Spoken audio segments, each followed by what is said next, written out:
Hi, everyone. I hope you are feeling summer in one way or another.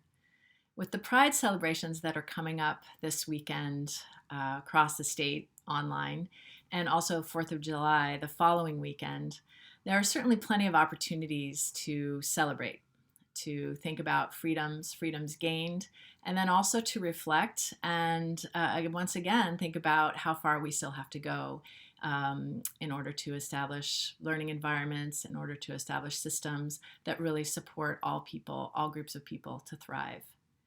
It's a long journey, and there's a lot of work to do. So I really appreciate that a group of you, 60 plus educators, joined the Restorative Practices workshop, the Summer Institute that happened early this week. As Mark Bitchell says, we can't change all of society. Maybe we can't change all of society, but we can change our schools. So it was really inspiring to see educators come together to talk about how they can re-examine their systems of discipline to turn from creating more harm to repairing harm. And in addition, we can also change ourselves. And this is what I saw educators really interested in doing in the Summer Institute, From Busy to Intentional, looking at how they can be more efficient with their time, clear the decks to center in on what they most value, and to bring their greatest values forward. So thank you to the facilitators who led those workshops, Andrew Davis, Dr. Ruth Bassell, Lauren Moye, Betsy Brody, and thank you to all who participated. During one of the workshops, someone commented on the fact that I had all these books behind me. He said, "Have you read all those books yet?" And I kind of panicked inside because as an English teacher, I actually have read and taught many of those books, most of them. But I was thinking that she was referring to the stack of books that's on my other shelf to be read. And as you can imagine, that is a pretty high stack given all the learning that is needed to be done, just for myself as leader of this organization and then for all of us.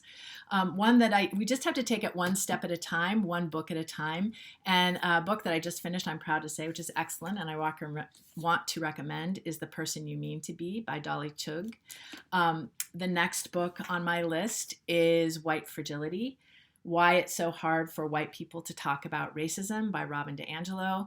And of course, this will be the center of our book study groups, which are beginning June 30th and going out throughout July. I want to give a shout out to Liza Gleason, educator from Live Oak School, who is a first-time facilitator for CATDC and who stepped up to lead one group of 15 educators and then agreed to lead 3 groups of 25 educators. So thank you, Liza. Thank you to all of you who are joining that group in July. And I know that the learning there is going to be rich and challenging, and I'm very happy to be taking a part of it. So the online update is going to go offline for a week, so I won't be back with you next week until we meet again, either in a workshop or in this space. I want to wish you all the best, take care, and be well.